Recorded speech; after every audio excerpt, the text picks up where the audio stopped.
میرے عزیزو، میرے مسلمان بھائی جو غیر ممالک میں رہتے ہیں، اگر وہ کچھ صفات حاصل کر لیں تو کبھی ان کو تکلیف نہ آئے، کبھی پریشانی میں نہ۔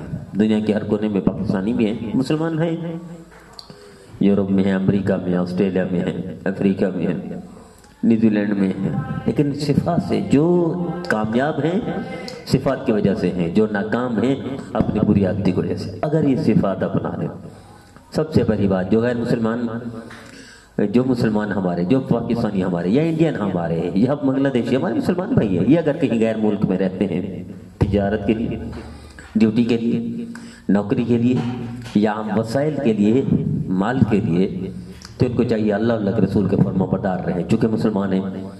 اس لیے میں آپ کو بتاؤں، مجھے غیر مسلم ملا تو اس نے کہا یہ جو مسلمان ہیں تمہارے، جب یہ اپنے اللہ کے نہیں ہیں، اپنے نبی کے نہیں ہیں، تو ہمارے کہاں ہوں گے؟ اس لیے ہم نے لکھا ہوا ہے۔ تو اس نے ایک عجیب بات کی، تو اس نے کہا جو مسلمان کہتے ہیں نا انشاءاللہ میں یہ کام کروں گا، وہ کام میں کسی اور کے ذمہ لگا دیتا ہوں، مجھے پتہ ہے یہ اللہ کے نام کا دھوکہ دے رہا ہے، یہ کام کرے گا نہیں، میں کسی اور کے ذمہ لگا کے جاتا ہوں۔ یہ غیر مسلم کے مارکس ہیں۔ میرا عزیزو، لوگ دیکھتے ہیں یہ اللہ کے رسول کے نہیں ہیں، جن کا ڈنکا بجاتے ہیں، جن کے نام پہ کھاتے ہیں، جن کے نام کی وجہ سے ان کی عزت و برم قائم ہے، جب ان کے نہیں تو ہمارے کہاں؟ اللہ کے رسول کے فرما بتا رہے ہیں نماز نہ چھوڑیں۔ نماز ہے تو برکت ہے، نماز نہیں تو نحوست ہی نحوست ہے، پہلی بات۔ دوسری بات، محنتی شخص کبھی محروم نہیں رہتا، چاہے وہ کافر کیوں نہ ہو، محنتی، کمال درجے کا محنتی، محنت میں ہاتھ کر دیں، اللہ غیروں سے آپ کو نوازے گا۔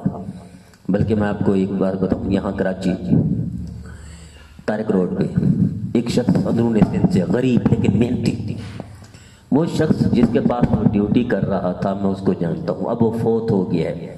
وہ اتنا محنتی تھا، اتنا محنتی تھا، اب بھی ہے، وہ محنتی ہے، جس کے پاس تھا وہ تو فوت ہو گیا، جو محنتی ہے اس کی محنت کو دیکھ کر اس غریب آدمی کو اس نے رشتہ بھی دیا اور اپنی جائیداد میں بھی وارث بنا کے مر رہا ہے۔ تجربہ کر کے دیکھ، محنتی شخص کبھی محروم نہیں رہتا۔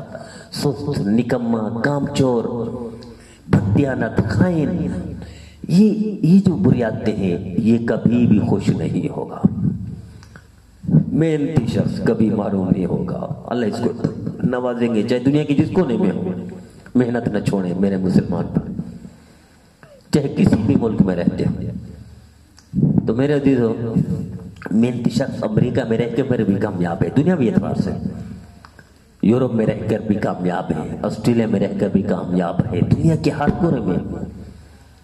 اور محنتی کے میں ایک مثال دیتا ہوں، ایک نوبل انعام ملا ایک سائنسدان کو، اس سے کسی نے پوچھا کیسے ملا، تو اس نے کہا میں محنتی تھا۔ کیسے محنتی تھی؟ اس نے کہا میں نے فزکس پڑھی، 1 دفعہ 2 دفعہ 3 دفعہ 4 دفعہ سمجھ نہیں، 10 دفعہ سمجھ نہیں، 20 دفعہ سمجھ نہیں، 30 دفعہ سمجھ نہیں، 62 بار فزکس پڑھ ڈالی، اس محنت نے مجھے نوبل انعام تک پہنچایا۔ کیا ہم اپنی اتنی محنت کرتے ہیں؟ دنیا کا سب سے بڑا انعام نوبل انعام ہے، یہ نوبل انعام ملا، 62 بار کتاب کو پڑھ ڈالا۔ کیا ہم اتنی محنت کرتے ہیں؟ ہمارا مزدور طبقہ، ہمارا ٹیکنیکل طبقہ، پڑھا لکھا یا ان پڑھ، کیا اتنی محنت کرتا ہے؟ نہیں۔ کیسے نوازیں گے اللہ؟ اللہ محنت کتے کی ضائع نہیں کرتے، مچھر کی ضائع نہیں کرتے، اللہ مکھی کی محنت ضائع نہیں کرتے۔ آپ کو معلوم ہے شہد کا ایک قطرہ بنانے کے لیے ہزاروں چکر لگانے پڑتے ہیں شہد کی مکھی کو، تب جا کر ایک قطرہ بنتا ہے۔ تو آپ کیا سمجھتے ہیں ایسے مل جائے گا مال آپ کو دنیا میں اعتبار سے کہہ رہا ہوں؟ محنت کرنے میں، محنت اللہ گدھے کی ضائع نہیں کرتا، محنت اللہ کافر کی ضائع نہیں کرتا، محنت اللہ فرعون کی ضائع نہیں کرتا، محنت اللہ مودی اور بش کی ضائع نہیں کرتا، محنت اللہ ٹرمپ کی بھی ضائع نہیں کرتا۔ مسلمان کی محنت کیسے ضائع ہو جائے گی؟ ممکن ہی نہیں ہے۔ اور تیسری بات، ایماندار ہو، چاہے کافر کے پاس ہو لیکن ایماندار ہو۔ ایماندار آدمی کبھی محروم نہیں رہتا۔ یا اندازہ کر کے دیکھ لیں، ٹرمپ مسلمانوں کا دشمن ہے، یہ انتخاب جو لڑا ہے مسلمانوں کی دشمنی کی بنیاد پر لڑا ہے، پاکستان کی بھی دشمنی کی بنیاد پر لڑا ہے۔ ایماندار آدمی اس کی کابینہ میں مسلمان شامل ہیں۔ اب مودی کو